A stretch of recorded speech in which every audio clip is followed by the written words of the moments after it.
Fauzi kalau kaya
We arranged this conference in this university because for the first time the University of Denmark will give us this kind of very nice opportunity. The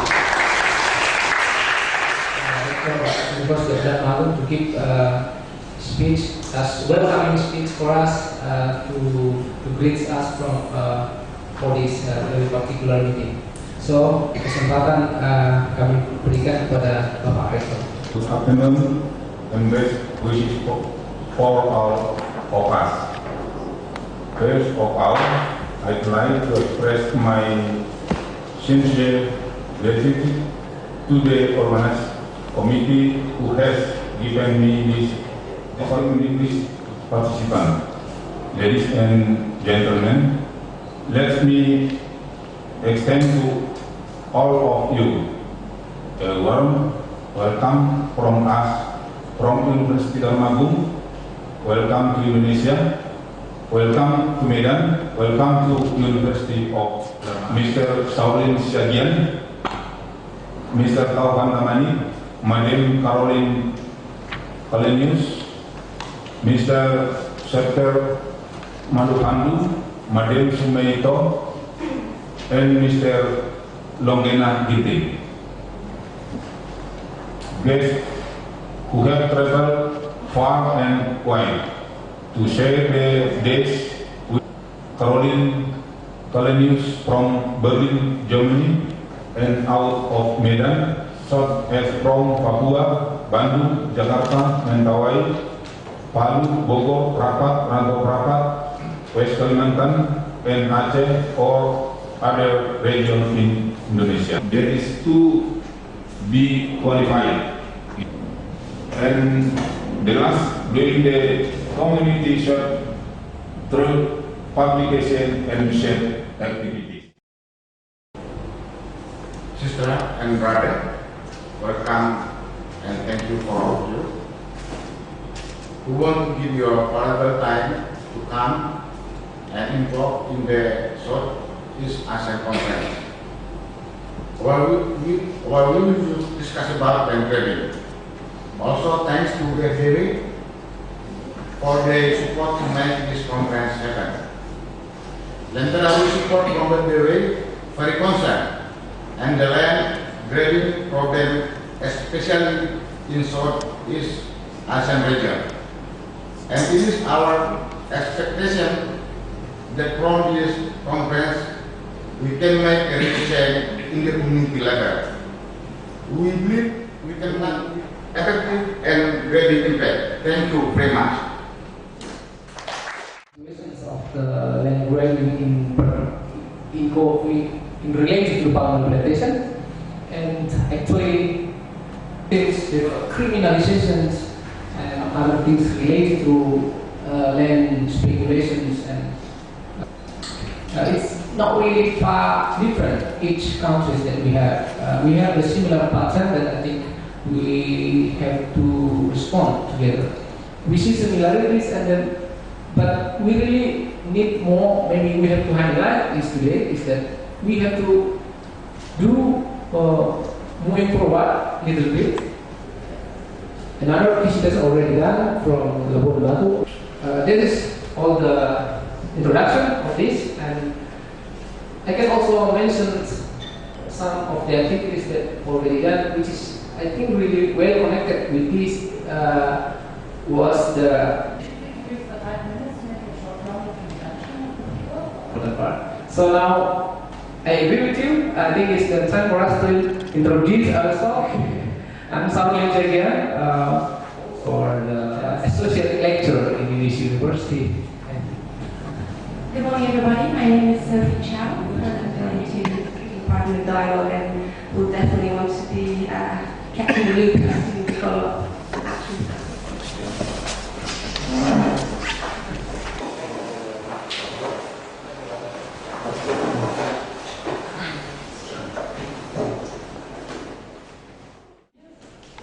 And I'm working at Bread for the World in Germany on food security. And one issue that we were raising in this campaign was land grabbing, that you can call EIF.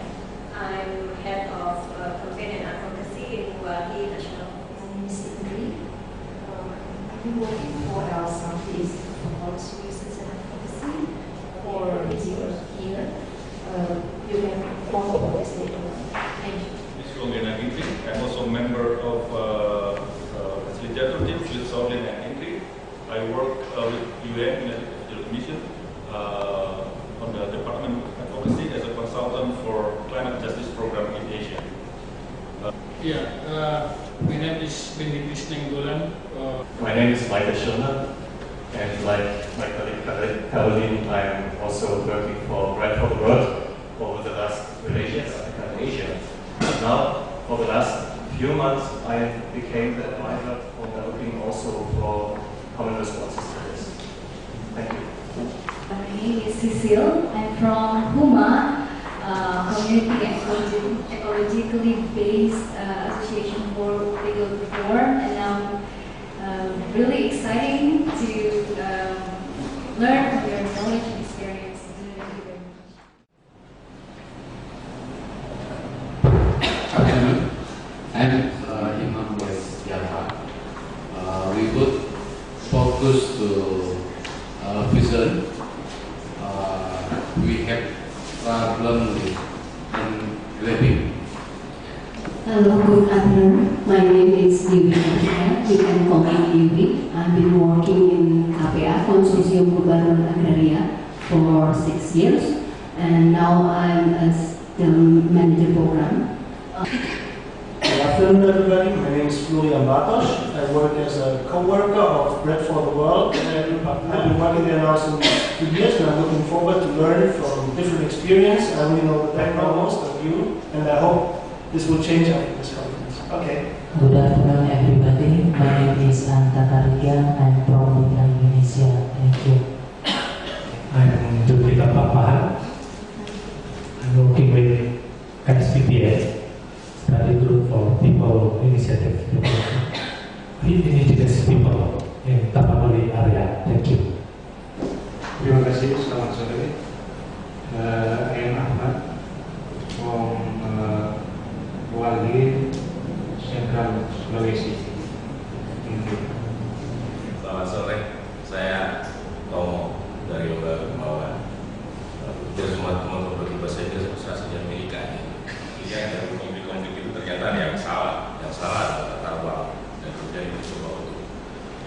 mengusulkan soal tata ruang.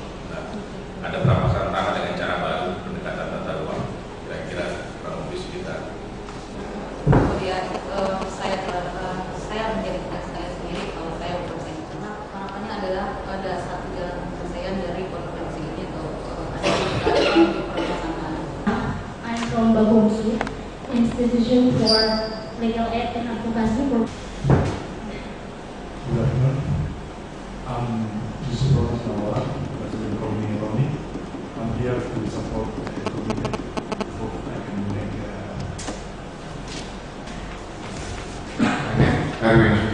I'm from Medan. Thank you. Hello, good afternoon. My name is Alvin Ismail. I was the officer institute and the University. I would like to say welcome to all of you. Thank you. Mungkin saya akan sampaikan sedikit.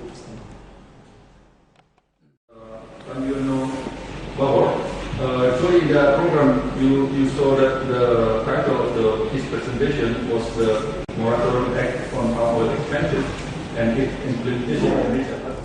Alright, was President Law number 11/2000, and then NGOs challenged that from Forest People program focus on the. You would like to share what is the ethic and what international human rights standards engaging cooperation in social and environmental issues and palm oil and rescue experience. She will focus on why we should engage with the purposes, the benefit, advantages and disadvantages by engaging with them. And the last but not the least, we'd like to hear from Michael. Pertama-tama saya minta maaf karena Bung Andiko sedang tidak berada di Indonesia saat ini sehingga beliau memerintahkan saya untuk menggantikan beliau. I would like to apologize because Director of Huma, Mr. Andiko, cannot attend this conference because 357 kasus.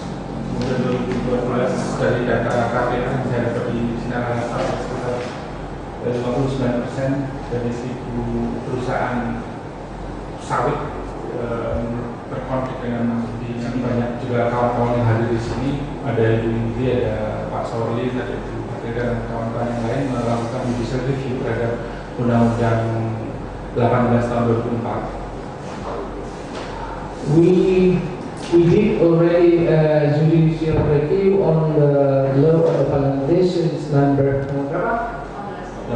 18. Okay, and already identifikasi operasi perusahaan, kemudian manipulasi regulasi-regulasi baru yang pro modal, kemudian ada desakan akibat mengadopsi balik perjanjian internasional, ada media strategi yang mengatakan bahwa ada krisis pangan, krisis energi yang harus dilakukan. Ketika ada yang tadi saya katakan adalah restorasi ekosistem dengan permintaan pihak sebagai alat untuk mengambil alih lahan. Ada dampak yang saya pikir kita semua juga tahu.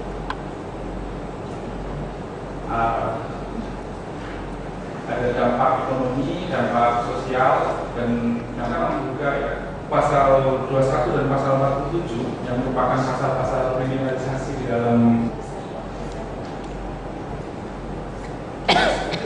the reasons is that it contrary to the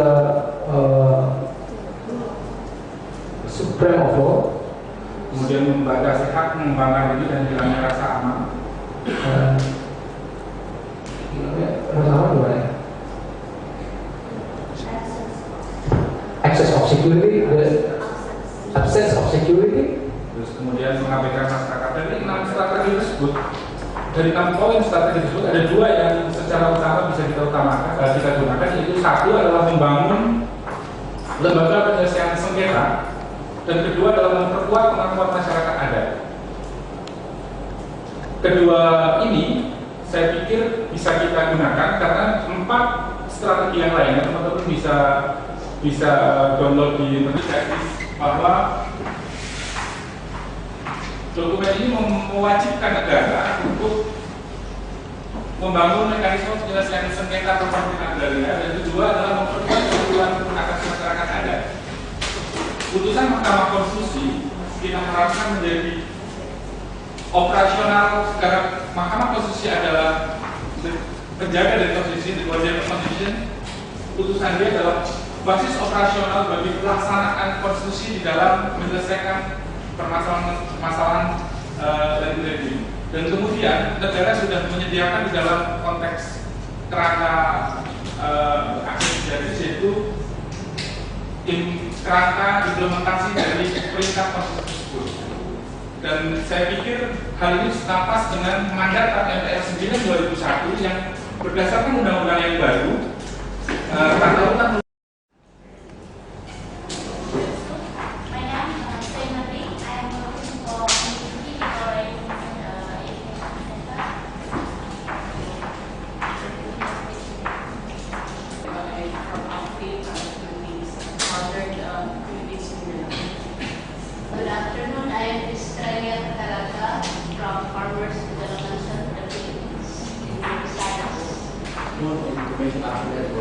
in behalf of Ms. Maria Teres, as President of Bulian.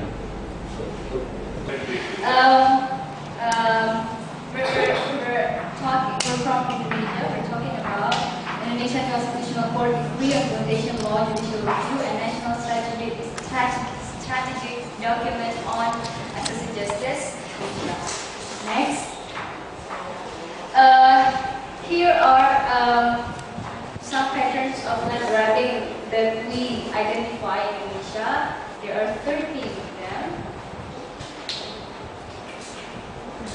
You will have this. Yeah, you can see it later. Next. Yes, still a lot of patterns. And then the impacts. Well, we also identify there are 4 field of impacts that we found. The legal reasoning of the Constitutional Court Decree on Plantation Law is the operational basis according to the Constitution, and we found the decree was parallel with the access to justice that have been strengthened as a commitment of our government to until now. So that's why this conference nationally actually we can do it. Thank you very much. Okay. The great availability of land and the cost of labor in Southeast Asia have made the region a prime target for large-scale land conversion to plantations by both domestic and foreign investors. The economic gains wrought by palm oil business in Indonesia and Malaysia have prompted expansion in neighbouring countries in Southeast Asia who are keen to reap similar economic benefits. With global palm oil consumption predicted to triple by 2050, the trend of rapid large-scale oil palm expansion is set to continue. Asia has the palm oil production with a combined plantation area of 40 million hectares. In Malaysia, nearly 90% of the total. Indonesia overtook Malaysia, the world's largest palm oil producer, in 2006, and conversion of primary forests to oil palm plantations accounts for more than 10% of deforestation in both countries from 1990 to 2010. Free, prior and informed consent is a key part of legitimacy. In order to obtain that free and informed consent prior to the approval of any project affecting the land interest is not solely a right of indigenous peoples, but all self-identified through the UN Covenant on Civil and Political Rights, the UN Covenant on Economic, Social and Cultural Rights, ILO 169 concerning indigenous and tribal peoples, the decisions of the parties on the Convention on Biological Diversity, and more recently the voluntary guidelines on the tenure of land, fisheries and forests, the UN Framework on Human Rights and Business, or the Ruggie Framework that protects human rights signed or ratified by Southeast Asian states, although I should note here that the declaration is not subject to the same criteria or obligations of the other declarations. violation of the right gives rise automatically to the right to remedy. It is often referred to as a process, a principle, or a methodology, a concept, but essentially we're talking about a human right. Free implies no coercion, intimidation, or manipulation. Prior is also about withholding it.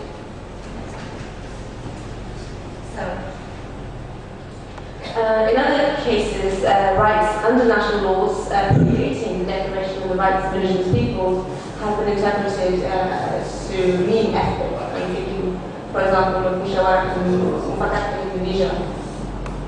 The Federal Constitution of Malaysia also accords special rights and privileges to indigenous peoples or the natives of Sabah and Sarawak.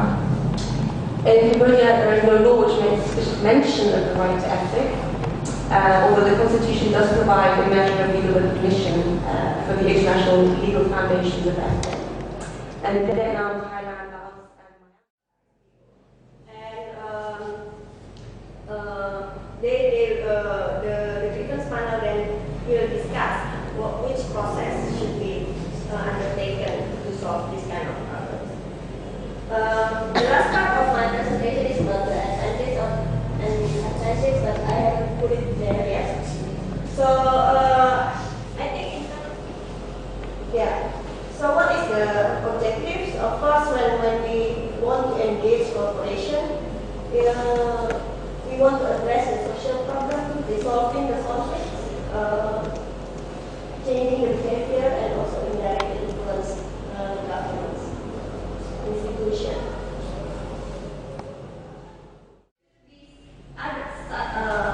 One organization putting pressure at the outside, but there should be also organization that is ready with the resources, with the person. Sounds like, makes sense, but it's very difficult to do, and it needs process to do. Okay, Caroline, actually last question. Would it not be, in the end, faster to change the government? So, for example, with the moratorium that we have now, how in the NGO coalition in Indonesia asked the government to have a review of all existing concession permits before they do the moratorium. Contrary things that we want our land, and then we want them to go on our land. So, and a lot of victims already accused, and we have to make our aim,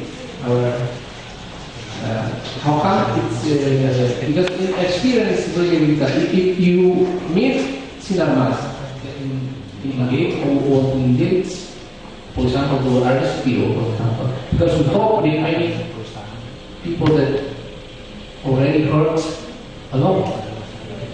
So how to do it? After three very substantial and interesting presentations, it's now a fourth one, and I hope you can still concentrate for some more minutes. I have prepared a paper of 9 pages.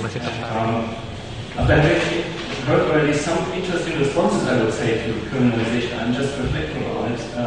There is a constitution, not only the Indonesian, but also others, and they give a lot of room also to fight governments and so on. I'm not only talking about land grabbing. I'm not an expert. Unfortunately, it has to be said that this is only one side of the truth, especially in the new millennium. And I would say even related with the terrorist attack 9/11 against the Twin Towers, there was a gradually change of perception and more mistrust against civil society actors. In some parts you can work really, in others you cannot. But it is an increasing dangerous pattern, and I will explain why. Well, I will come to this, but I want to focus also that how we come into this topic, we realize that not only by working for political and civic rights, for instance, demanding free and fair elections, organizations become criminalized. Interestingly, by very basic duties, working for land rights, working for food, for water, organizations which don't see themselves as political organizations become criminalized, especially in the area of land, which is in connection with agribusiness, but also that's a huge phenomenon as well in the extractive industry sector. This might be an interesting link also between you and other organizations. So sometimes governments try to play a game against NGOs. There are, at one side, service-providing organizations, which are the good ones, or which are the ones which are accepted. And at the other side, the critical NGOs, which are more and more excluded. So, organizations which are working for land rights, local community rights, clean environment, and so on.